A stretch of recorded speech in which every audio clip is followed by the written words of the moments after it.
हरे राम राम राम हरे हरे, हरे कृष्ण कृष्ण कृष्ण हरे हरे.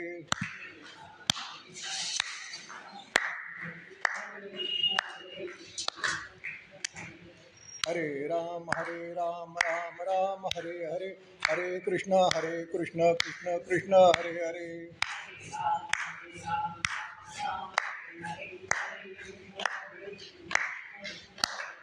हरे राम राम हरे हरे, हरे कृष्ण कृष्ण कृष्ण हरे हरे.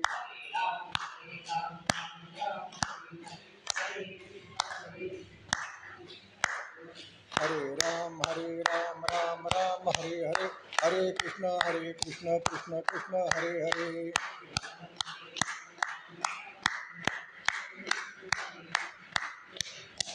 पुंडलिक वरदा हरि विठ्ठल, श्री ज्ञानदेव तुकाराम, पंढरीनाथ महाराज की जय.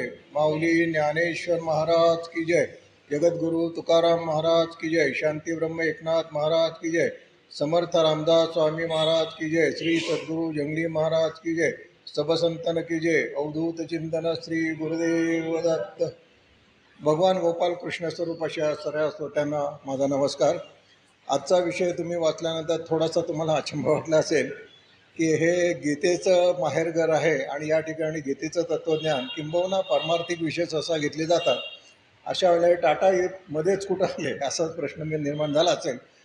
परंतु तो विषय मुद्दाम घेण्याचं कारण आहे की टाटा संस्कृती, मी स्वतः टाटा मोटर्समध्ये 34 वर्ष नोकरीला होतो आणि त्या 34 वर्षाच्या काळामध्ये मला जे अनुभवायला मिळालं आणि त्यानंतर मी जो त्या टाटा घराण्याचा अभ्यास केला ते बघितल्यानंतर खरोखरच माझे डोळे दिपून गेले.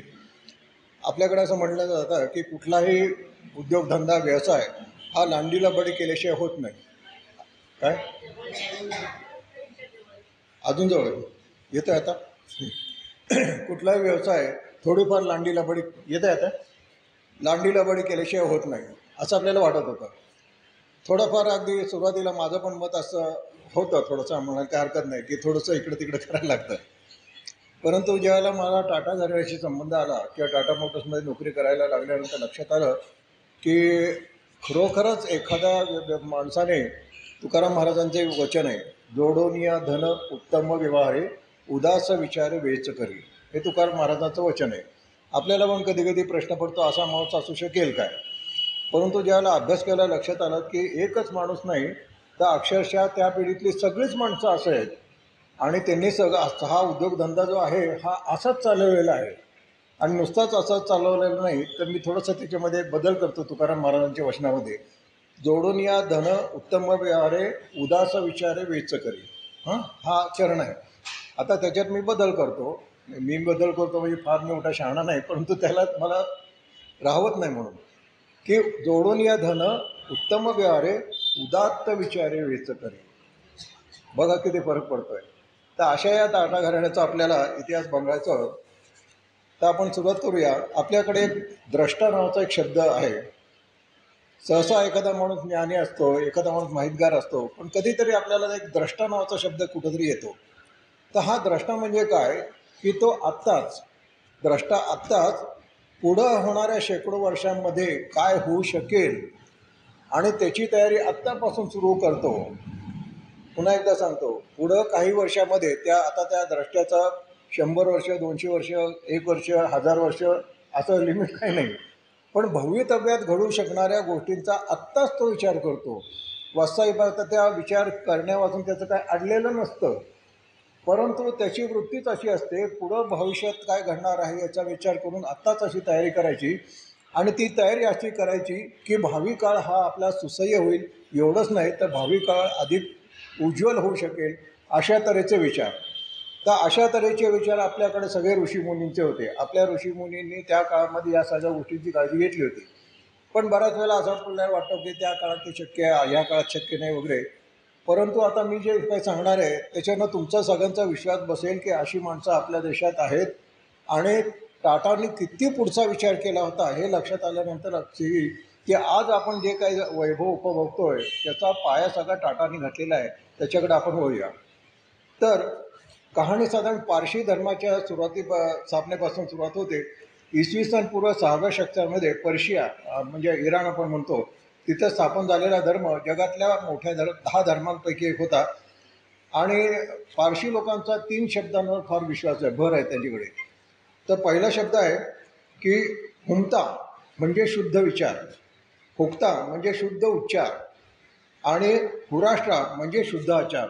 म्हणजे आचार विचार हे सगळे अत्यंत शुद्ध असावेत असा त्या 3 शब्दांवर त्यांचा अत्यंत विश्वास आहे.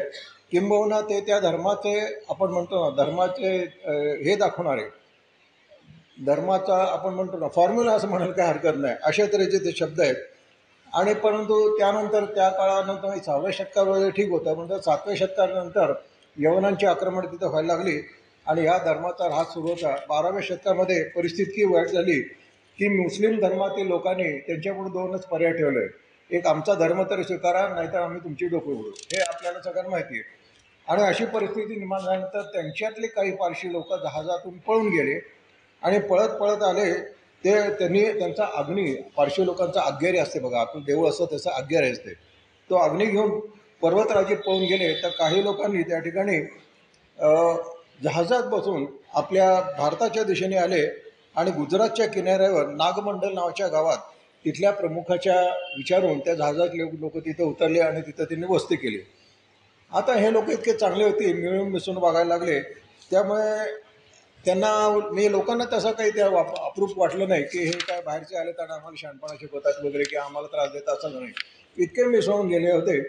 आणि त्यामुळे त्यांचा आणखीन काही लोक आले आणि इथं आपल्याला आश्रय मिळतं म्हणल्यानंतर ती बातमी गेली, आणखीन काही लोक आले आणि तिथे पारशी वसाहत त्या ठिकाणी निर्माण झाली.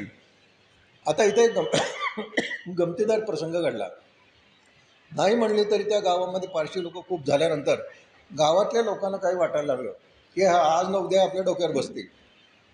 म्हणून त्यांनी त्या आता सांगायचं कसं, कारण सगळेच चांगले होते. ते पारशी लोकांचा जो काही प्रमुख होता त्याला तिथल्या पाटील म्हणा त्याने बोलावणं पाठवलं. आता बोलावणं पाठवलं, त्याच्या कानावर कुणकुण गेलीच होती. तर तो पण त्या ठिकाणी तयार गेले. तर त्याला त्यांनी काय केलं की एका हंड्यामध्ये दूध काठोकाठ भरलं त्या पाटलांनी आणि त्या माणसाला पाठवलं. आता दूध काठोकाठ भरलं याचा अर्थ आता तुम्हाला इथून पुढं जागा नाही आहे असं त्याला सांगायचं होतं. पण तो पारशी जो होता तो फार हुशार होता. त्याने दुधात काही साखर टाकली आणि तो हंडा तसाच परत पाठवला. तर परत पाठवल्यानंतर त्यानं बोलवल्यानंतर म्हणले की हे काय तुम्ही परत का पाठवलं. ते म्हणले परत पाठवलं, तुम्ही तो हंडा थोडंसं चाकून बघा त्यातलं दूध. तर आधी साधं दूध होतं, आता ते साखर मिळाल्यामुळे गोड दूध झालं. त्या पारशी प्रमुख धर्मप्रमुख म्हणाले की आम्ही तुमच्या समाजात असा मिसळून जाऊ की आमचा भार तुम्हाला होणार नाही. उलट साखरेमुळे या दुधाची गोडी जशी वाढली तशी तुमच्या देशाची गोडी किंवा तुमच्या देशाची प्रगती आमच्यामुळे होईल. तर तो अत्यंत खुश झाला आणि त्यामुळे त्यांना ॲक्सेप्ट केलं, म्हणायला काही हरकत नाही आणि राहायला परवानगी दिली आहे. पण आता त्यांची संख्या वाढत वाढत वाढत किती वाढली असेल हे बघितल्यानंतर फक्त आपल्याला वाईट वाटतं एवढं. आज भारतात पारशी लोकांची संख्या 2011च्या जनगणनेप्रमाणे फक्त 57,264 आहे. म्हणजे पुण्यातली एक पेठ पण नाही असं म्हणायला काय नाही. संपूर्ण भारतातील मी थोडासा रिसेंट स्टडी घेतला तर काहीतरी 70-80 पर्यंत जाते आता सध्या एवढी. आता विचार करा, पण साक्षरता मात्र त्यांची 98% आहे. सगळ्यांची साक्षरता चांगली आहे, शिक्षण चांगलं आहे. आणि असं ते जे नागमंडल जे गाव होतं, ते नागमंडल जे गावातल्या त्या लोकांचा इतका चांगला त्यांच्यावर विश्वास बसला की त्यांनी आपल्या गावाचं नाव बदललं. आणि त्या पारशी धर्मातला एक पवित्र शब्द आहे, त्यातला नवसारी नावाचा शब्द आहे, त्या गावाला नवसारी म्हणून नाव दिलं. असं नवसारी नाव दिलं. आणि ह्या नवसारी या गावामध्ये या टाटा घराण्यामध्ये, त्या टाटा घराण्याचे आद्य पुरुष जमशेदजी टाटा यांचा जन्म 3 मार्च 1839ला झाला. मी या महिन्यात मी हा विषय का घेतला तर तुमच्या लक्षात आलं असेल. त्यांचे वडील नसरवानजी आणि वडील जीवनबाई टाटा हे पारशी कुटुंबातले पहिले व्यापारी होते. कुटुंबाची परंपरा सोडून त्यांनी मुंबईत धान्याची निर्यात करणारी व्यापार संस्था सुरू केली आणि काही काळात ती भरभराट आणली. आणि मुंबईमध्ये ती इतकं भरभराट झाली की मुंबईमध्ये त्या काळामध्ये त्यांची 7 मजली इमारत होती. म्हणजे त्यांचं वैभव किती होतं म्हणायला काय हरकत नाही. तर जमशेदजीने साधारण वयाच्या 13व्या वर्षी मुंबईला शिकायला शिकले. प्रचंड बुद्धिमान होते आणि ते इतके बुद्धिमान होते की ते ज्यावेळेला कॉलेजमध्ये ग्रॅज्युएट झाले त्यांची बुद्धिमत्ता बघून ते प्रिन्सिपॉल जे होते ने त्यांनी त्यांची जे काय तिसरी चौथीत आले असतील तेव्हापासूनची सगळी फी त्यांना परत केली की इतका हुशार मुलगा आमच्या कॉलेजामध्ये आहे, हा आमच्या कॉलेजचं वैभव आहे, त्यामुळे त्याच्याकडून फी घेणं आम्हाला बरोबर वाटत नाही. म्हणून जेवढी फी घेतली ती वास्तविकता म्हणजे टाटा घराणं तसं सदन होतं, पण तरीसुद्धा त्यांना फी परत दिली आणि भावी पुत्रात म्हणजे घराण्यासाठी त्यांनी त्याला मदत केली असं म्हणत हरकत नाही. 16 वर्षी त्यांचा विवाह हिराबाई त्यांच्या घराण्यामध्ये पावशी घराण्यात त्या 10 वर्षाच्या त्या हिराबाईंशी झाला आणि त्यांना दोराबजी रतन असे 2 पुत्र झाले. आत्ताचे रतन टाटा नाही बरं का, आधीचे रतन टाटा. आणि या दोघांनी आपल्या भावी पित्याची स्वप्न साकार करायला खूप मदत केली. म्हणजे जमशेदजी टाटापर्यंत आलो आपण आणि दोराब आणि रतन यांच्यापुढे. जमशेदजी एल्फिस्टन कॉलेजातून 1858 ग्रीन स्कॉलरशिप उत्तीर्ण झाले आणि वडिलांच्या व्यवसायामध्ये त्यांनी प्रवेश केला. आणि त्यावेळेला तो माणूस इतका मगाशी आता द्रष्टा शब्द त्यांच्या बाबतीत आणतो. त्यांनी भारताची एक परिस्थिती सगळी बघितली होती. परंतु हे असंच नाही, आपल्याला या देशाला पुढं जायचं आहे, त्याच्या मनात विचार आला देशाला पुढं जायचं आहे.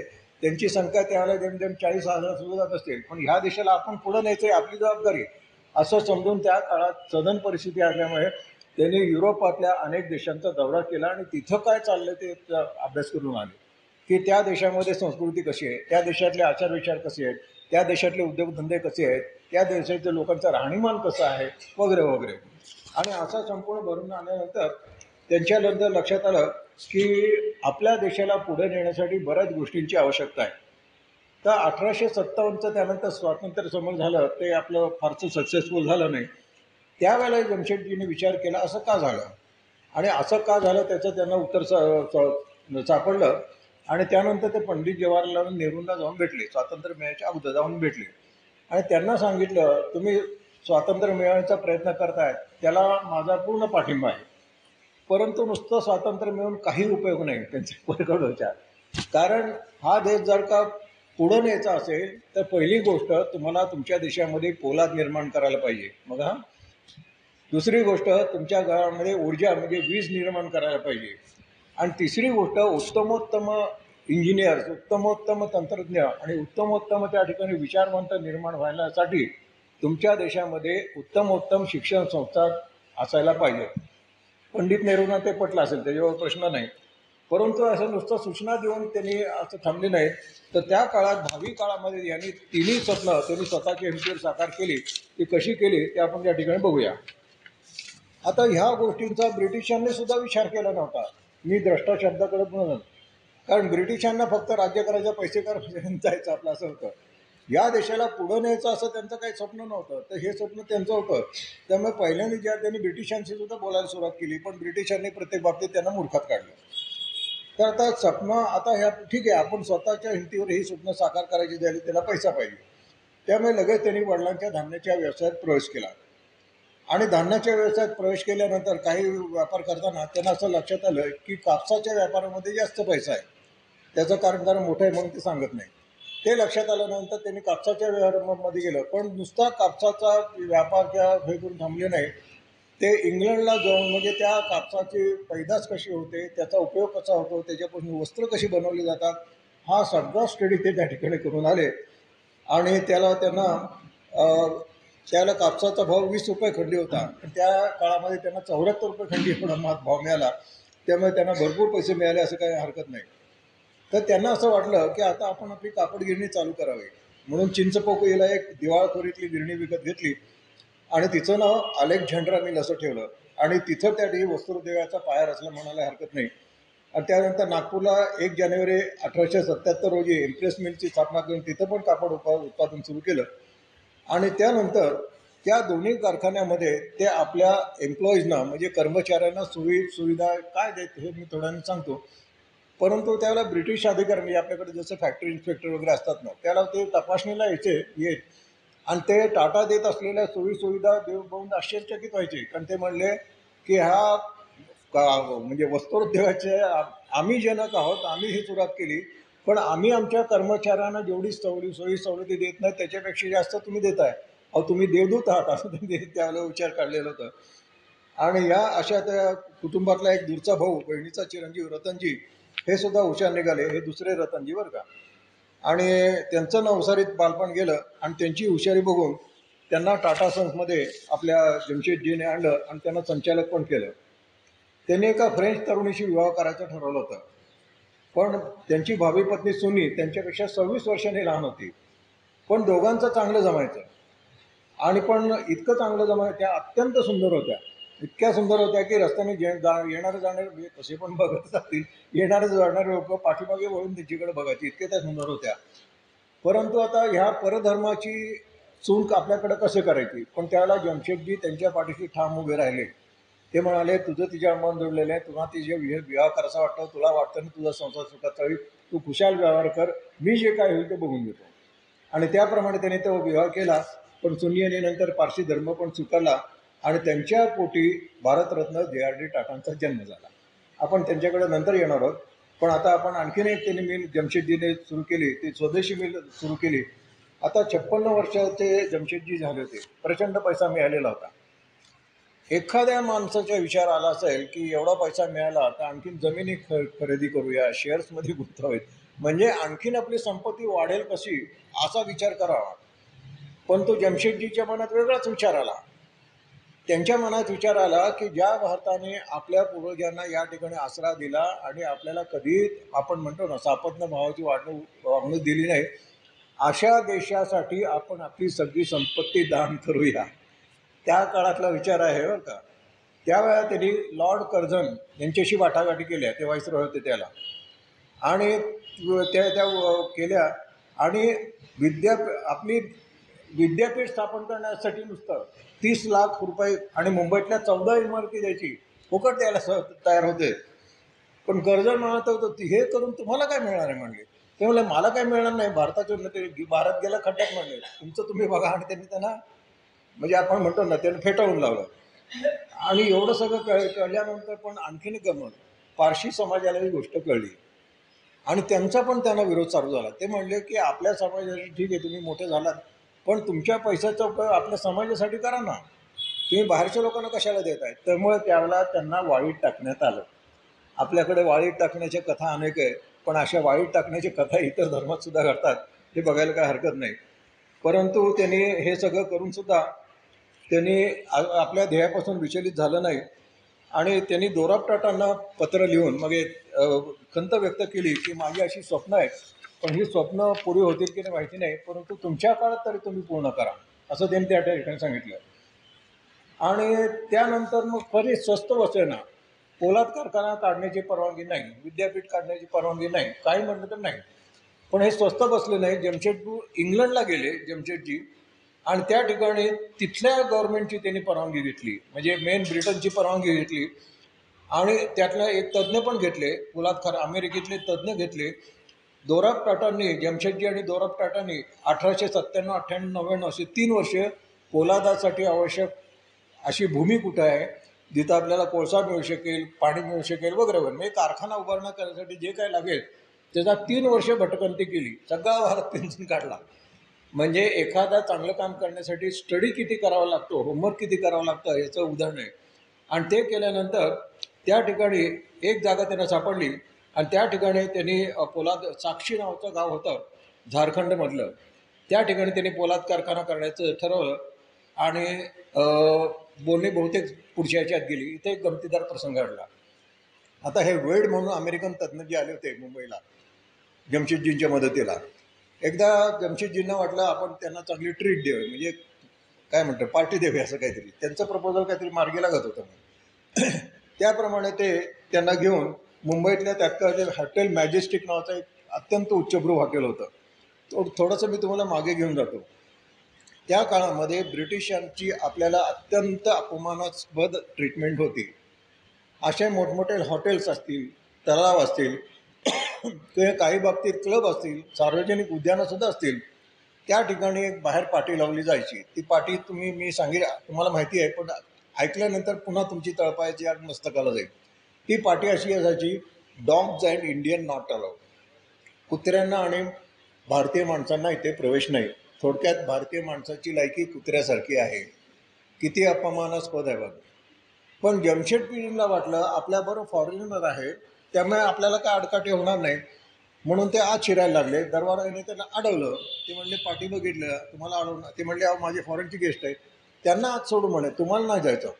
तरीसुद्धा जमशेदजीने आत जायचा प्रयत्न केला. त्या दरवाजाने त्याला हुसकून हाकलून लावलं बाहेर. जमशेदजीने तो अपमान जिव्हारी लावून घेतला. एक मिनिट. जिव्हारी लावून घेतला आणि जिव्हारी लावून घेतल्यानंतर त्याने असं सांगितलं की हे जे हॉटेल आहे, मॅजेस्टिक हॉटेल आहे, याच्यापेक्षा अनेक पटीने सुंदर हॉटेल मी या ठिकाणी उभारीन आणि तिथे सगळ्या भारतीयांना मुक्त प्रवेश देईन. आणि त्याचं काम पण त्यांनी सुरू केलं. आणि काही काळानंतर म्हणजे 1903च्या सुमाराला मुंबईला जे ताजमहल हॉटेल आहे ना, ते ताजमहल हॉटेल त्यांनी निर्माण केलं. पण ते निर्माण करत असताना जमशेदजींनी संपूर्ण जगात फिरून सगळ्या चांगल्या चांगल्या वस्तू, सगळं उत्तम फर्निचर, उत्तम सिलिंग वगैरे हे सगळं त्या ठिकाणी आणलं. आणि तसं हॉटेल भारतामध्ये काय जगात फार 1-2 हॉटेल होती, इतक्यात म्हणजे आपण वर्ल्ड क्लास हॉटेल उभारलं त्या ठिकाणी. आणि तिथं पाठी लावली की या ठिकाणी सर्व भारतीयांना मुक्त प्रवेश. शेजारी मॅजेस्टिकमध्ये पाठी dogs and Indian not allowed, आणि इथं त्याच्यापेक्षा भारी हॉटेलमध्ये पाठी लावली की सगळ्यांना मुक्त प्रवेश. अशा त्याने त्यांचा त्या ठिकाणी सुरू झाला असं म्हणायला काही हरकत नाही. आता आपण पोलाद कारखान्याच्या गावाकडे जाऊया. तर त्या ठिकाणी जर्मनीला गेले असताना ते आजारी पडले, पण त्या ठिकाणी ॲडमिट व्हायला लागलं. पण त्या काळात ते स्वस्त बसले नाही. जर्मनीतले उद्योगधंदे त्यांनी त्या ठिकाणी बघितले आणि त्या ठिकाणी तिथून त्यांनी पत्र लिहिलं की जमशेदपूर आपलं या साक्षी गावात जो पोलाद कारखाना उभा राहायचा आहे तो कसा असावा. त्या काळातल्या पत्रात त्यांनी लिहिले की त्या ठिकाणी तुम्ही जे गाव असणार त्या गावातले रस्ते मोठे पाहिजे, तिथं दुतर्फा झाडं लावली पाहिजे. त्यानंतर कारखाना जो उभारणारा त्याच्यामध्ये वाऱ्याची दिशा बघून त्या कारखान्याचं एंट्री आणि एक्झिट तुम्ही त्या ठिकाणी बघायला पाहिजे.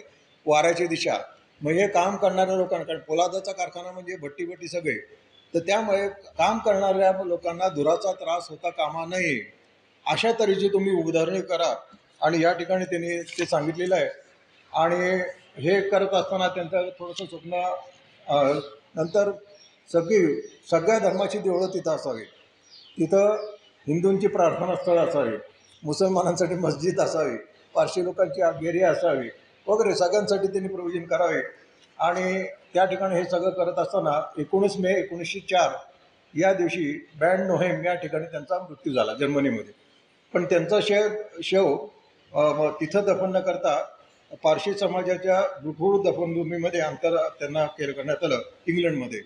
आणि अशा तऱ्हेच्या पहिल्या द्रष्ट्याचं जीवन इथं संपलं. पण हे जीवन संपलं फक्त मी त्यांचे आउटलाईन सांगितले.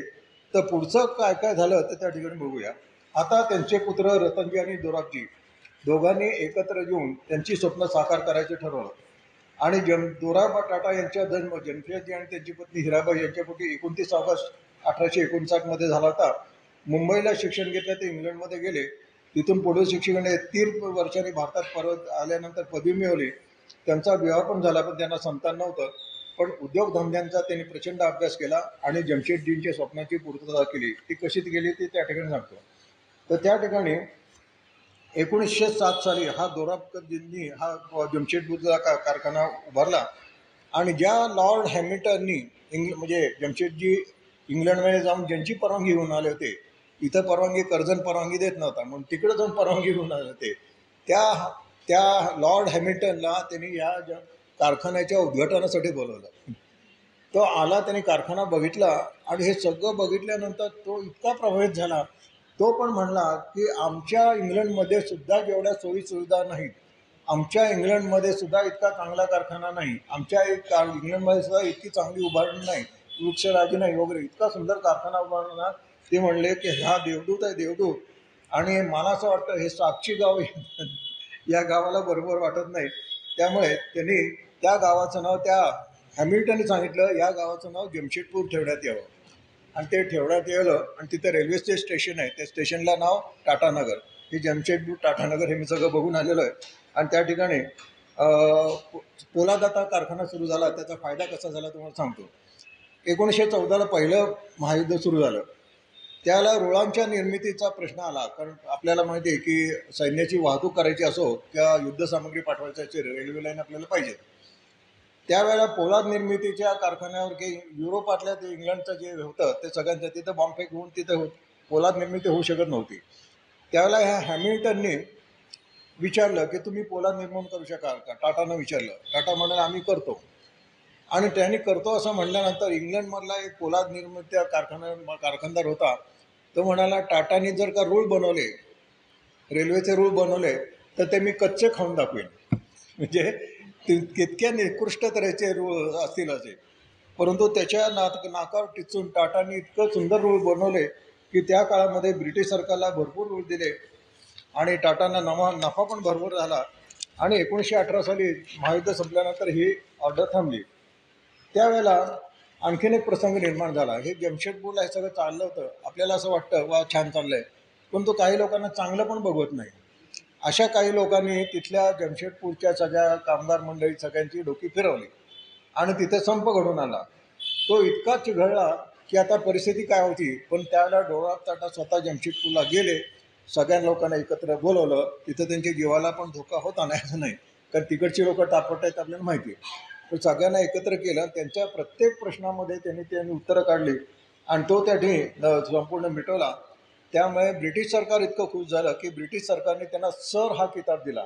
आपण बोलता बोलता सर असं म्हणतो, परंतु ब्रिटिश सरकारने म्हणजे आपल्याकडे जसं पद्मश्री पद्मविभूषण असे किताब आहेत, तसं सर एक किताब आहे. तो इंग्लंडची राणी देऊ शकते बरं का. तर तो किताब त्याने दिला. आणि त्या ठिकाणी आणखीन एक प्रसंग असा झाला की एकदा 1923 नंतर एक परिस्थिती अशी झाली होती की कारखाना तोट्यात गेला. कामगारांना द्यायला पैसे नव्हते. त्यावेळेला समव्यावसायिकांनी टाटांना सांगितलं की तुम्ही दिवाळखोरी जाहीर करा. दिवाळखोरी जाहीर केल्यानंतर कारखान्याचं पुढे काय लिलाव गेलं ते सोडून द्या, पण कोणाला काय पैसे द्यायचा प्रश्न निर्माण होत नाही.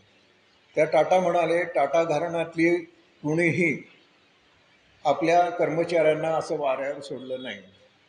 त्यांनी दोराब टाटा आणि रतन टाटा यांनी आपल्या घरातले दागिने गहाण ठेवले.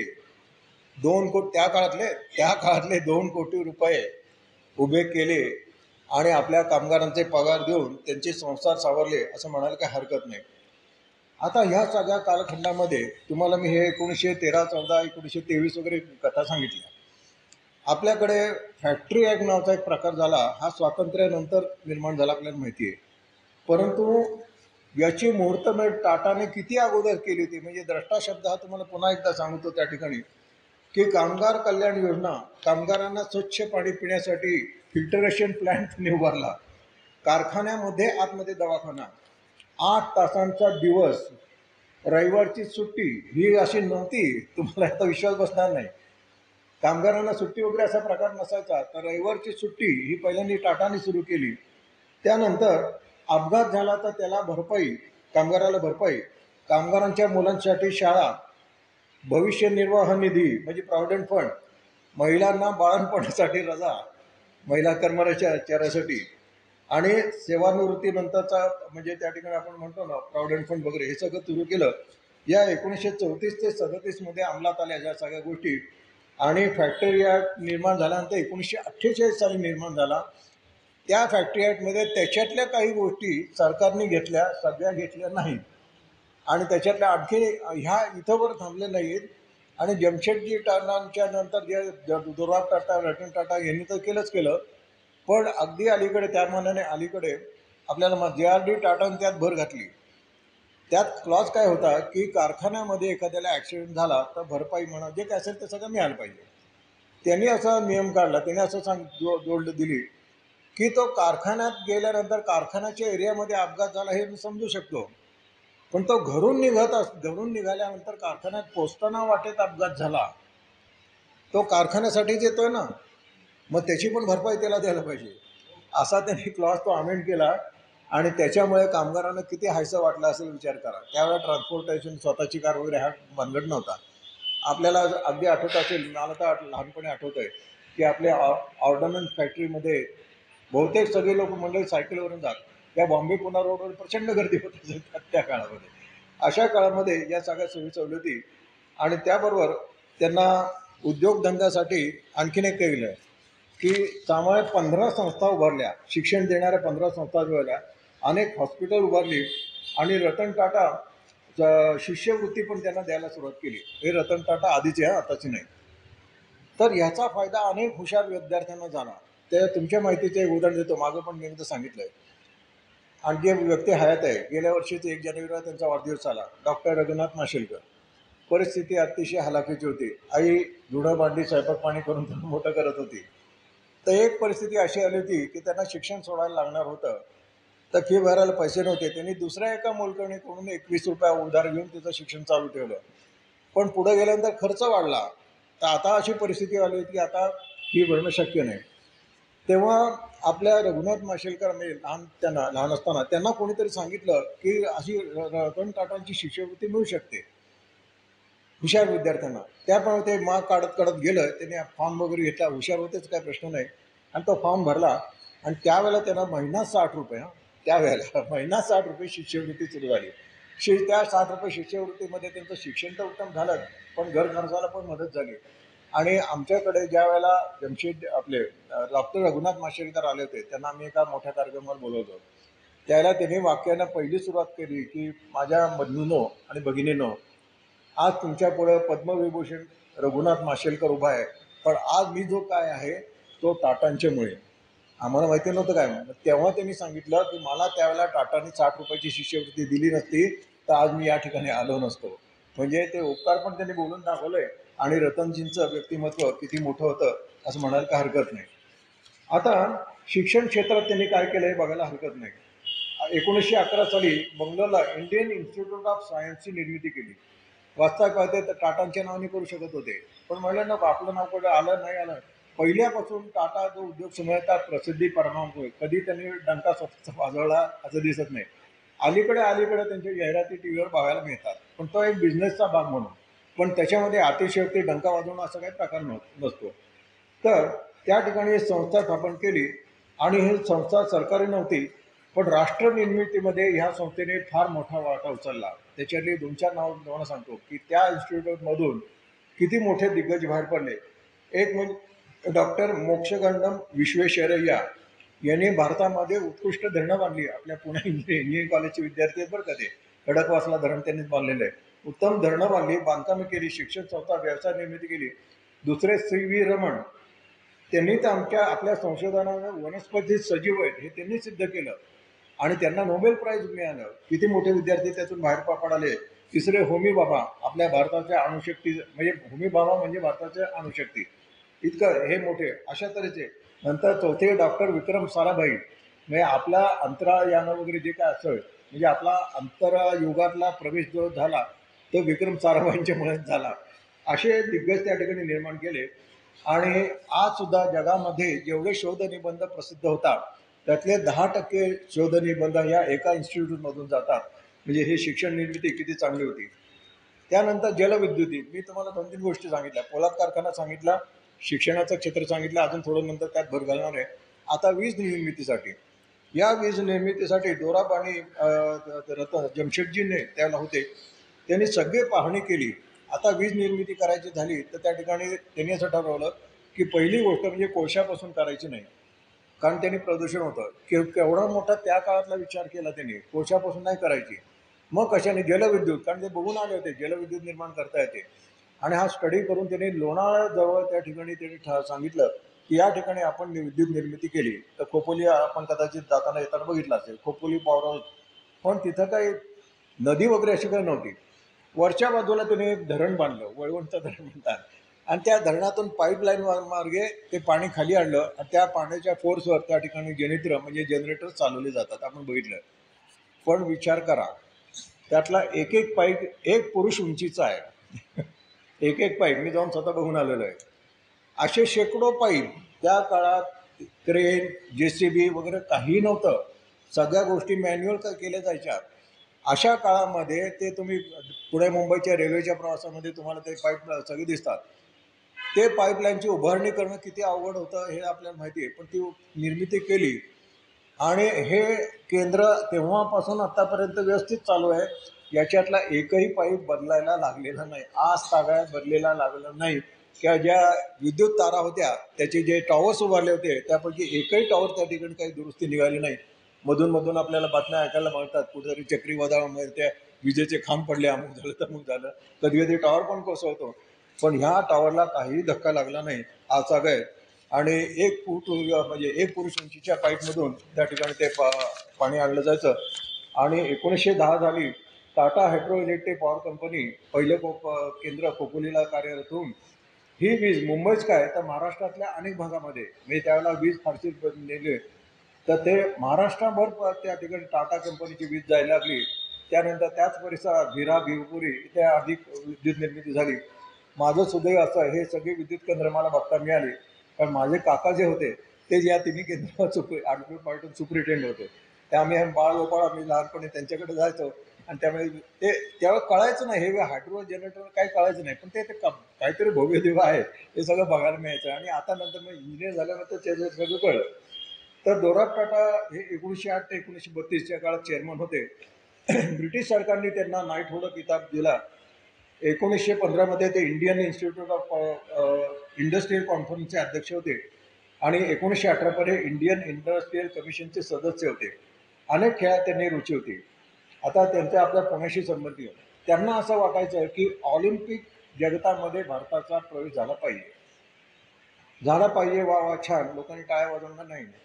त्यांनी पहिलं ट्रेनिंग सेंटर आपल्या पुण्यात सुरू केलं.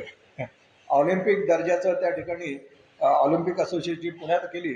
त्यावर मुंबईला पारशी जिमखाना विलिंग्टन स्पोर्ट इत्यादी क्लब सुरू आणि या टाटांच्या माध्यमातून अनेक उत्तम खेळाडू घडवले. प्रत्येक कारखान्यामध्ये टाटांच्या प्रत्येक कारखान्यामध्ये समाज विकास विभाग असतो तसंच स्पोर्ट्स विभाग पण असतो. त्या खेळांना उत्तेजन दिलं जातं. त्या खेळासाठी ड्युटीमध्ये सवलत मिळत नाही. मी पण त्याच्यात होतो म्हणजे खेळत नव्हतो पण नाटकात होतो. ड्युटीमध्ये सवलत मिळत नाही. तुमच्या 8 तासाची ड्युटी करायची नंतर नाटकाची प्रॅक्टिस करायची. तुम्ही जिथं प्रॅक्टिस कराल त्या हॉलचा भाडं कंपनी देईल. तुम्हाला जाण्या येण्यासाठी काय लागलं तर ते देईल. तिथं तुम्हाला चहा नाश्ता पाहिजे असेल ते पण देईल.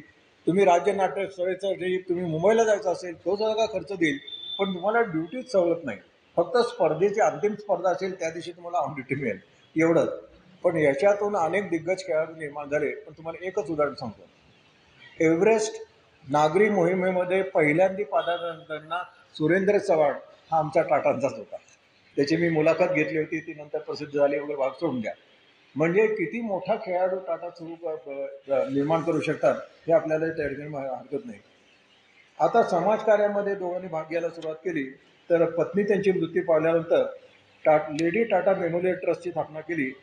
त्यावर अनेक संशोधन आणि सोयी निर्माण करून दिल्या. हॉस्पिटल निर्माण केली आणि आपल्या जीवनाच्या अंतिम काळामध्ये त्यांनी आपली सगळी संपत्ती टाटा ट्रस्टला बहाल केली जिची किंमत 1946 20 लाख पाऊंड इतकी भरली. याबरोबर 8 लाख पाऊंड कॅन्सरच्या संशोधनासाठी त्यांनी दिले आणि Tata institute of social science Tata institute of fundamental research या संस्था पण त्या ठिकाणी काढल्या आणि मृत्यूपश्चात असे दाद देऊन ते युरोपला गेले. तिथं मृत्यू झाला. परंतु एक आठवण म्हणून ते सांगतो त्यांची पत्नी कॅन्सरनेच गेली. आता एखादा माणूस असेल तर तो विचार करेल की आता कॅन्सरने गेली आता याच्याशी संबंध नको. पण त्यांच्या मनात असा विचार आला की माझी पत्नी कॅन्सरला गेली. मी श्रीमंत माणूस आहे. मी जगातले सर्व उपचार करून सुद्धा माझी पत्नी गेली. पण आपल्या देशामध्ये अशा अनेक स्त्री पुरुष आहेत त्यांना कॅन्सरवर इलाज करता येणार नाही. म्हणून या संपत्तीमध्ये त्यांचा एक हिरा होता. हिरा तर असं सांगतात कोहिनूर हिऱ्यापेक्षा जास्त किमती होता. तो हिरा त्यांनी चक्क विकला आणि त्याच्यातून जे पैसे आले ते मुंबईला टाटा मेमोरियल हॉस्पिटल सुरू केलं जिथं कॅन्सरच्या रुग्णांवर मोफत उपचार केले जातात. आणि ते तेव्हापासून आहे आज चालत आहे. आणि आत्ताचे रतन टाटा त्याच्या आणखीन शाखा पण उभारणार आहेत असं या ठिकाणी मिळतं. आता विचार करा एखादा माणूस म्हणला असता आपल्या घराण्यातलं हिरा आहे. ठीक आहे माझी पत्नी गेली माझ्या पुतण्याला देऊ माझ्या भाच्याला देऊ की आमच्या घरातल्या कोणाला तरी देऊ असं म्हणणार का? सर्वसामान्य माणूस असा विचार करतो. पण त्यांनी असा विचार केला की हा हिरा जो आहे हा आपल्या सगळ्या भारतीय लोकांच्या जीवनमानात उंचावण्यासाठी किंवा त्यांचं जीवन सुरक्षित करण्यासाठी उपयोगी पडला पाहिजे.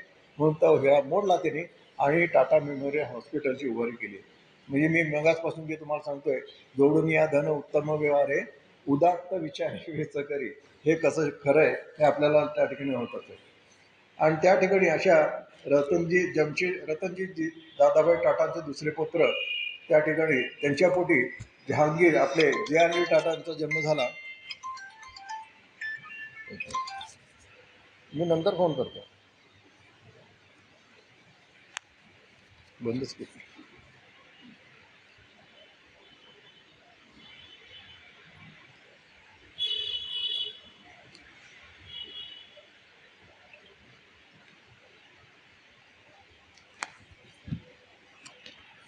त्यांचा जन्म झाला 29 जुलै 1906ला.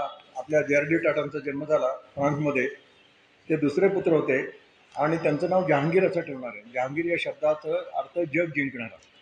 आणि खरोखरच जे.आर.डी. टाटा सगळं जग जिंकलं. ते कसं जिंकलं हे तुम्हाला हळूहळू पुढे जाईल. त्यांचं शिक्षण चांगल्यापैकी झालं, म्हणजे शाळेचं शिक्षण झालं, ते मॅट्रिक पण झाले. पण त्यावेळेला युद्ध सुरू झालं आणि त्यामुळे त्यांना युद्धामध्ये एक वर्ष त्यांना म्हणजे युद्धात प्रत्येक म्हणजे जो माणूस यशस्वी झाल्यानंतर त्याला युद्धामध्ये सामीलच व्हायला पाहिजे असा तो नियम होता. ते इंग्लंडमध्ये होते, त्यामुळे त्यांना सैन्यात सामील व्हायला लागलं. पण समजा आपल्याला एक गंमत तुम्हाला सांगतो की शिक्षणाव्यतिरिक्त काही शिकलं तर ते आपल्याला कसं उपयोगी पडतं किंवा त्यामुळे आपलं कसं जीवन बदलून जातं याचं एक छोटं उदाहरण आहे. हे सगळं शाळेत शिकत असताना त्यांनी का कोण जाणे छंद म्हणून टायपिंग पण शिकले. वास्तविक आता एवढ्या लक्षाधिक कोट्याधीशाच्या मुलाला टायपिंग शिकायची आवश्यकता खरं म्हणजे काहीच नाही, पण तो छंद म्हणून टायपिंग पण शिकले. पण हे सैन्यात ज्याला भरती झाले त्यांना लढायला जायला लागलं होतं. पण त्यांचा जो वरिष्ठ अधिकारी होता त्याला काही कॉरेस्पॉन्डन्स करायला लागायचा.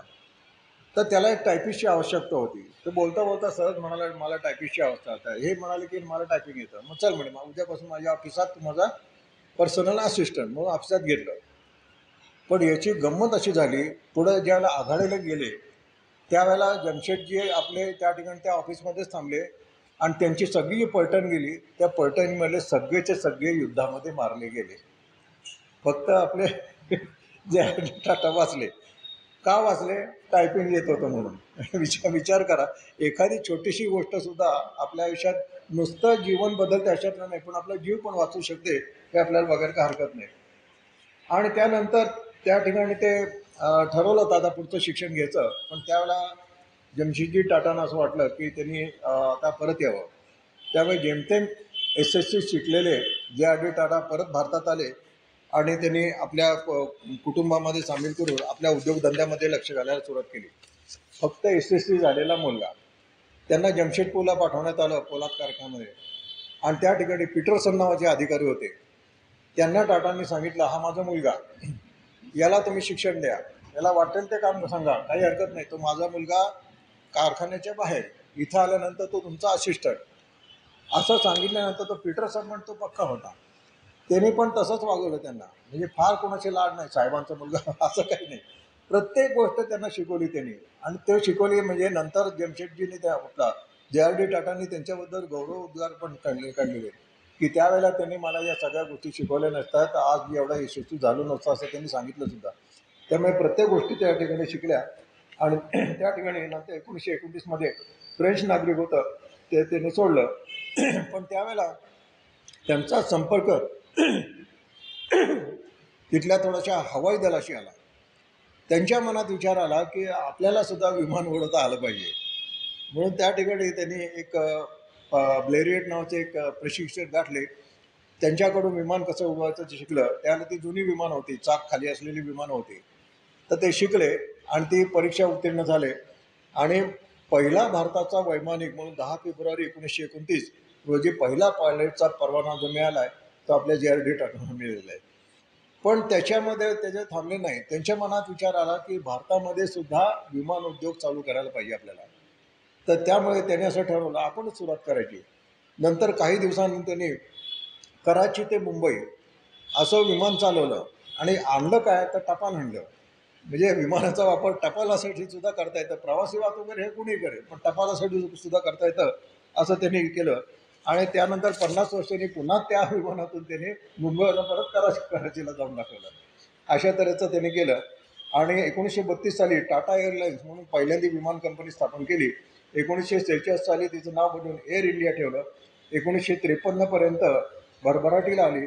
1953मध्ये भारत सरकारच्या अंडर आला. त्याला एअर इंडिया त्या कंपनीचे अध्यक्ष केलं, चेअरमन झाले आणि भारतीय विमान कंपनीच्या संचालकपदी पण ते होते. 25 वर्षे त्यांनी जबाबदारी सांभाळली. दुर्दैवाने 1978च्या फेब्रुवारी महिन्यामध्ये तत्कालीन पंतप्रधान मोरारजी देसाई यांनी आकसाने त्यांना पदच्युत केलं. त्यांना चक्क राजीनामा द्यायला लावला. आता मोरारजी देसाई हे व्यक्तिमत्व कसं होतं तुम्हाला माहिती आहे. विचार करा, ज्या माणसाने हे सगळं स्थापन केलं, हे सगळं डेव्हलप केलं, त्याचा सुवर्णकाळ आणला आणि ते सुवर्णकाळ आणल्यानंतर त्यांनी सांगितलं तुम्ही राजीनामा द्यायचा घरी जायचं. किती अपमानास्पद वाटलं असेल. पण त्याने तो पण धक्का सहन केला आणि ते पाय उतार झाले त्या ठिकाणी. परंतु नंतर 2 वर्षांनी सरकार बदललं, इंदिरा गांधी सत्तेवर आल्या आणि 1980 साली पंतप्रधान इंदिरा गांधी यांनी पुन्हा त्यांची चेअरमन म्हणून नेमणूक केली आणि मानद एअर कमोडर ही पदवी त्यांना देण्यात आली. आता वयाच्या 34व्या वर्षी लहान वयातच टाटा संस्थेचे चेअरमन यांच्या सकलातवाला म्हणून चेअरमन होते, त्यांच्या निधनामुळे भारतातील सगळ्यात मोठा त्या ठिकाणी औद्योगिक समूहाचे प्रमुख त्या ठिकाणी JRD टाटांना बनवण्यात आलं. पुढे अनेक दशक होते. आता तुम्ही क्षेत्र फक्त मी सांगतो, steel, engineering, power, chemical, hospitality या संबंधित उद्योग कंपन्या स्थापन केल्या आणि तो मानदंड इतका चांगला होता की प्रत्येक बाबतीत क्वालिटी चांगली असायलाच पाहिजे. आणि 1919 साली म्हणजे त्यांनी JRDनी जेव्हा टाटा उद्योग समूहाची जबाबदारी स्वीकारली त्यावेळेला टाटा उद्योग समूहाच्या फक्त 14 कंपन्या होत्या. म्हणजे केव्हा 1938 साली. आणि 1991 साली त्यांनी चेअरमन म्हणजे वयामुळे चेअरमनपद सोडलं. त्यावेळेला टाटा कंपन्यांची संख्या 95 झालेली होती. म्हणजे या 50 वर्षात त्यांनी किती कंपन्या वाढवल्या असे म्हणायला काही हरकत नाही. तर आता संपत्ती हा शब्द मी तुम्हाला आता आणखीन चांगल्या तऱ्हेने त्या ठिकाणी एक्सप्लेन करून सांगतो. प्रत्येक उद्योगांना धंद्यातून संपत्ती निर्माण होते, बरोबर आहे की नाही. ही संपत्ती निर्माण झालेली संपत्ती शेअर होल्डर्सना दिली जाते किंवा त्या ज्या घराण्याचं असतील त्यांचे शेअर असतील ते की काही ठिकाणी मालकी असते तर मालकाचे शेअर पण जाऊ शकतात. असे सगळं आपल्याला प्रकार माहिती आहे. त्यात गैर असं काही नाही. परंतु जमशेदजी टाटा, पुन्हा मी द्रष्टा शब्द वापरतोय, जमशेदजी टाटाने ज्यावेळेला टाटा उद्योग समूह स्थापन केला त्यावेळेला त्याचे नॉर्म्स काहीतरी नियम बनवलेले, त्या आचारसंहिता म्हणायला काही हरकत नाही. त्या आचारसंहितेत त्यांनी असं दिलंय की या टाटा उद्योग समूहातून जी संपत्ती निर्माण होईल ती पुन्हा एका टाटाच्या खिशात जाणार नाही. ती टाटा सन्सच्या ट्रस्टकडे जाईल आणि ह्या ट्रस्टच्या अंडर आणखीन 14-15 ट्रस्ट आहेत. त्या ट्रस्टमध्ये ती दिली जाईल आणि ही संपत्ती भारतीय उद्योगधंदे चालतील, त्याचा काही प्रश्न नाही, पण ही सगळी संपत्ती भारतीय लोकांच्या कल्याणासाठी वापरली जाईल. जगात कोणी आहे का असं म्हणजे संपत्ती मिळवायची आणि तुमच्या सगळ्यांना वाटून द्यायची. आणि आज तागायत ते तत्त्व पाळलं जात आहे. आता मी तुम्हाला थोडंसं इंटरनॅशनल लेवलवर जातो. दरवर्षी जगातला सगळ्यात श्रीमंत माणूस की पहिले 10, पहिले 15, पहिले 20 अशा मधून लिस्ट येत असतात. आता एप्रिल महिन्यात येईल बघा, इयर एंडिंग झाल्यानंतर. तर त्या याच्यात वर्षानुवर्ष कधी मला टाटांचं नाव आढळलंच नाही. वास्तविकता 95 कंपन्या असल्यानंतर माणूस काहीतरी तिथं असेल ना. पण चौकशी केल्यानंतर लक्षात आलं की टाटांची जी संपत्ती आहे, आता बिल गेट्स नाव तुम्ही ऐकलं असेल, वॉरन बफेट म्हणून एक नाव असतं, असे 2-4 लोक असतात. आपले अंबानी पण आता त्याच येतात. तर हे पहिल्या 10 श्रीमंतात आहेत. पण 10 श्रीमंतात टाटा अजिबात नाही, जवळपास पण नाही. त्याचं कारण असं की जी संपत्ती निर्माण होते, टाटा जरी ग्रुप म्हणजे JRD टाटा असतो की आताचे रतन टाटा असतो, ग्रुप चेअरमन असले तरी त्यांना मिळत नाही. त्यांचे शेअर्स असतील त्याप्रमाणे त्यांना तो डिव्हिडंड वगैरे सगळं मिळेल, त्याचा प्रश्न नाही. परंतु संपत्तीवर त्यांचा कुठलाही हक्क नसतो. मी या घराण्याचा आहे, मी या एकुलता एक वारस आहे किंवा ही सगळी संपत्ती आम्ही निर्माण केलेली आहे म्हणून याच्यावर मालकी हक्की असा कुठलाही दावा त्यांनी आज ताब्यात केलेला नाही. त्यामुळे सगळी संपत्ती आणि ती संपत्ती अशी डिवाईड होते. त्यामुळे ते टाटांच्या नावावर नसते. त्यामुळे टाटांचं नाव जरी त्याची संपत्तीचं व्हॅल्युएशन केलं तर जगातला सगळ्यात श्रीमंत माणूस आत्ताचे रतन टाटा होतील किंवा त्या काळातले JRD टाटा होतील. परंतु ऑन पेपर मात्र हे काही नसल्यामुळे ते त्यांचं नाव म्हणजे एकदा आमच्या एका दरवर्षी 1 एप्रिलला आणि 1 जानेवारीला रतन टाटा इथे यायचे आमच्या. तिथं आमची एक लेक हाऊस मीटिंग म्हणून असायची. तिथे कंपनीच्या बाहेर, पिंपरी कंपनीच्या बाहेर एक लेक हाऊस फार सुंदर परिसर आहे. त्या ठिकाणी ते सगळे सिनियर ऑफिसर्सना बोलवायचे आणि वर्षाची ध्येयधोरणं वगैरे सांगायची. त्याला काहीतरी बोलता बोलता हा प्रश्न निर्माण आला. त्याला ते असं म्हणाले, I also wanted to be richest person in the world. मला पण असं वाटत होतं जगातला सगळ्यात श्रीमंत माणूस मी व्हावं, but my hands are tied with my ethics. पण माझे हात हे माझ्या तत्वांना बांधले गेलेले आहेत. व्यावसायिक पाहता मनात आणलं तर ते तत्व जुगारू शकतं. म्हणजे आपलं जे म्हणतो ना, तो ट्रस्टची घटनासुद्धा भारताची घटना बदलते, तर ट्रस्टची घटना न बदलायला काय झालं. ट्रस्टची घटना बदलून सगळी संपत्ती माझ्या खिशात जाईल आणि कोणी ऑब्जेक्शन पण घेतलं नसतं, कारण त्यांनी हे सगळं निर्माण केलेलं आहे ना. पण तो असं त्यांनी कधीही केलेलं नाही. एकदा असं झालं, म्हणजे कानावर आलेली बातमी आहे की मुकेश अंबानी सगळ्यात श्रीमंत माणूस आपल्याला माहिती आहे आणि टाटा सगळ्यात श्रीमंत माणूस आपल्याला माहिती आहे. त्याला टाटांना लोकांनी प्रश्न विचारला की हे मुकेश अंबानी एवढे श्रीमंत आहेत, तुम्हाला पण श्रीमंत व्हावे असं वाटत नाही. ते म्हणाले, we are industrialist and they are businessman. म्हणजे आम्ही उद्योगधंद्यांची निर्मिती करतो आणि ते व्यवसायाची वृद्धी करतात. ते पक्के व्यावसायिक आहे, त्यामुळे नफ्यावर त्यांचं लक्ष असतं. थोडक्यात आमचं नफ्यावर लक्ष नसतं. अशा तऱ्हेचं त्यांनी बोलून दाखवला. आणि जी पैसे निर्माण होतात त्यापैकी 65% भाग हा टाटांच्या 15 ट्रस्टकडे जातो आणि समाज कल्याणाची भाग आणि उरलेला 15% जो भाग आहे तो शेअरच्या प्रमाणात टाटांमध्ये पाळतो. परंतु हे सगळे टाटा असे एकाहून एक भारी निघालेत की एवढी संपत्ती येऊनसुद्धा त्यांनी फारशी कोणी स्वतःसाठी चैनीसाठी वापरलेली नाही. रतन टाटा परवापर्यंत, आत्ताचे रतन टाटा परवापर्यंत 3 बेडरूमच्या फ्लॅटमध्ये राहत होते पारशी कॉलनीमध्ये. आता त्यांना कोरोना झाल्यानंतर मात्र एका बंगल्यात शिफ्ट केलेलं आहे, कारण त्यांच्या सुरक्षिततेसाठी शिफ्ट केले आणि त्याला कोणी येऊन त्यांना भेटत होतं, तसं काही प्रश्न नव्हता. पण आता त्यांना जरा सेपरेट, आणि वय पण आता झालं, जर 90 राहिले त्या ठिकाणी. तर त्या ठिकाणी जोडून या धन उत्तम मिळाले उदात्त विचार वेच करी या ठिकाणी सांगतो. आता हे सगळं करत असताना मग अशी तिसरा तो विद्यापीठ निर्माण करणं आणि उत्तम तंत्रज्ञ, उत्तम शास्त्रज्ञ. त्या शास्त्रज्ञांबद्दल मी तुम्हाला बोललो, तर तंत्रज्ञांबद्दल आपण बोलूया. ते तंत्रज्ञ त्यापैकी विश्वेश्वरांचं त्या ठिकाणी नाव सांगितलं. परंतु त्यांना JRD टाटांची फक्त SSC शिकलेले होते बरं का, परंतु अनुभवातून त्यांना कळायचं की कुठला माणूस कुठल्या कॅलिबरचा आहे. त्यातले 2-4 उदाहरण तुम्हाला सांगतो. इथला जे टाटा मोटर्सचा जो कारखाना उभारला गेला तो मुळगावकरांच्या, म्हणजे मुळगावकर त्याला चेअरमन आणि त्याचे अध्यक्ष उभावे. मुळगावकर मूळ सिमेंटची फॅक्टरी चालवत होते. कुठली? सिमेंटची फॅक्टरी चालवत होते. पण त्यांच्यातले नेतृत्व गुण JRD टाटांनी हेरले आणि जे टाटा मोटर्सचे आधीचं नाव टेल्को जमशेदपूरला होती, विस्तारीकरण पुण्यात करायचं ठरवलं, त्याला सगळी जबाबदारी त्यांनी मुळगावकरांना सोपवली. अशी जवळ सोपवलेले होमी मोदी, JRD टाटा ची धाकटी बहीण रोडाब्याची पत्नी लेस्ली साहनी, दलाल, अनेक अडचणीतून टाटा स्टीलचं साम्राज्य विस्तारित करणारे लोक ऋषी मोदी, टाटा मोटर्सचे सुमंत मुळगावकर, JE तळवलीकर, ताज हॉटेलचे सर्वेसर्वा अजित केरकर, अर्थतज्ञ श्री पेंडसे, टाटा केमिकल आणि टाटाचे दरबारी सेठ हा तरुण मुलगा होता. तर कॉलेजात त्याला बोलताना टाटांनी बघितला आणि त्यांना वाटलं की या मुलामध्ये टॅलेंट आहे. त्यांना त्यांनी पुढे आणला या दरबारी सेठला आणि टाटा केमिकलचा अध्यक्ष करून टाकला आणि त्यांनी ते कंपनी अगदी व्यवस्थित चपवली असं म्हणायला काही हरकत नाही.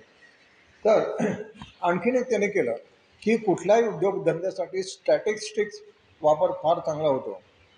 की बाबा तुम्ही 100 गोष्टी विकता तर पैसे आले वगैरे नाही. 100 गोष्टी विकता, त्याच्यातल्या किती विकल्या गेल्या? 50 विकल्या गेल्या. म्हणजे तुमची विक्री फक्त 50% झाली. ते पर्सेंटेज किंवा स्टॅटिस्टिक्स हे भारताच्या संपूर्ण अर्थकारणामध्ये अत्यंत उपयुक्त होणारी गोष्ट आहे हे लक्षात आल्यानंतर JRD टाटाने त्यासाठी वेगळा विभाग सुरू केला. त्यासाठी एक निवृत्त अधिकारी बोलवले सरकारचे, स्टॅटिस्टिक विभाग. आणि त्या स्टॅटिस्टिक विभागातर्फे दरवर्षी निर्णय क्षेत्रातल्या संख्येचे त्या ठिकाणी स्टॅटिस्टिकचे रिपोर्ट निर्माण करायला सुरुवात केली. आणि ते रिपोर्ट निर्माण करून ते असं म्हटलं नाही हे फक्त टाटासाठी, ते रिपोर्ट जे प्रसिद्ध व्हायचे ते सगळ्या इंडस्ट्रीना देऊन टाकायचे. तुम्ही पण या रिपोर्टचा वापर करा. म्हणजे एक उदाहरण सांगतो की मी समजा सिस्पेन्सिल निर्माण करायचं ठरवलं, तर सिस्पेन्सिल भारताच्या कुठल्या भागामध्ये आणि किती टक्के खपू शकेल आता शिस पेन्सिल कुठं खपणार, जिथं साक्षरता आहे तिथंच खपणार. किंवा कॉस्मेटिक्स निर्माण करायचा प्रयत्न केला, म्हणजे सौंदर्य प्रसाधनं, जिथे आर्थिक थोडीफार सुबत्ता आहे त्या ठिकाणी. आता गरीब बाई, झोपडपट्टीत राहणारी बाई लिपस्टिक घेईल का, पावडर घेईल का? अशा संशोधनातून त्यांनी स्टॅटिस्टिक निर्माण केलं आणि त्या निर्णय म्हणजे फक्त टाटांच्या उद्योगासाठी नाही, भारतातल्या प्रत्येक गोष्टीमध्ये टाटा त्यांनी स्टॅटिस्टिक निर्माण केलं आणि त्या सगळ्या लोकांना त्या ठिकाणी द्यायला सुरुवात केली. आणि ते सुरुवात केल्यानंतर त्यांची पण भरभराट झाली. आणि एवढंच नव्हे तर त्यांनी पुण्यामध्ये या ठिकाणी एक उत्कृष्ट ऑफिसर्स कंपनीसाठी पाहिजेत म्हणून काही सिलेक्टेड ऑफिसर्सना इथं पुण्यामध्ये 22 दिवसाचं रेसिडेन्शियल ट्रेनिंग सुरू केलं. 22 दिवस त्यांनी इथं राहायचं. तिथं सगळं म्हणजे ते व्यवस्थापन तज्ज्ञ वगैरे ते सगळं होईल, पण त्यांना टेबल टेनिस पण खेळायला यायला पाहिजे, त्यांना ब्रिज पण खेळायला यायला पाहिजे, त्यांना घोड्यावर पण बसायला यायला पाहिजे. अशा सगळ्या गोष्टी म्हणजे आपल्या टाटा ग्रुपमधून बाहेर पडणारा अधिकारी हा सर्व गुण संपन्न असायला पाहिजे. उद्या परदेशात गेले मला ते येत नाही असं बावटपणा असता कामा नये. इतका प्रगल्भ करायला लागल्यानंतर आश्चर्याचा धक्का असा, ज्यावेळेला राजीव गांधी पंतप्रधान झाले त्यांच्या ज्यावेळेला हे लक्षात आलं, त्यावेळेला त्यांनी राजपत्रित अधिकाऱ्यांना हे सक्तीचं केलं की तुम्ही पण टाटांच्या इन्स्टिट्यूटवर जायचं आणि ते 22 दिवसाचं ट्रेनिंग घेऊन यायचं. म्हणजे त्या ट्रेनिंगचा दर्जा किती उत्कृष्ट होता हे आपल्या आता लक्षात येईल. आपली वेळ संपलेली आहे. हा भाग अर्धाच सांगितला आहे, पण काय काळजी करू नका. मी पुढचं जे व्याख्यान होतं तर विषय बदलला आहे. हा टाटा संस्कृती भाग 1 आणि हा पुढचा आहे टाटा संस्कृती भाग 2. पुढच्या महिन्यात 30 तारखेला आपण भेटू आणि उर्वरित भाग आणखी सांगू. आणि त्यावेळेला मी आणखीन काही वैशिष्ट्य, आता फक्त मी काय धावता आढावा घेतो आहे, परंतु प्रत्येक गोष्टीचे वैशिष्ट्य मात्र मी उलगडून दाखवेन. आणि त्याचं ऐकल्यानंतर तुम्हाला असं लक्षात येईल की आपला टाटा उद्योग, आपण जसं म्हणतो ना शिवाजी महाराज जगातले सर्वोत्कृष्ट सेनानी, तसं टाटा उद्योग समूह हा जगातला, मी टाटांचा आहे म्हणून म्हणतो असं नाही, तुम्ही म्हणायला लागाल की टाटा उद्योग समूह हा जगातला सर्वश्रेष्ठ उद्योग समूह आहे. इथपर्यंत आपण थांबूया आणि पुढच्याला बघूया. पुंडलिक वरदा हरी विठ्ठल श्री ज्ञानदेव तुकाराम पंढरीनाथ महाराज की जय. मौली ज्ञानेश्वर महाराज की जय. जगद्गुरु तुकाराम महाराज की जय. शांती ब्रह्म एकनाथ महाराज की जय. समर्थ रामदास स्वामी महाराज की जय. श्री सद्गुरु जगली महाराज की जय. अवधूत चिंतन श्री गुरुदेव दत्त.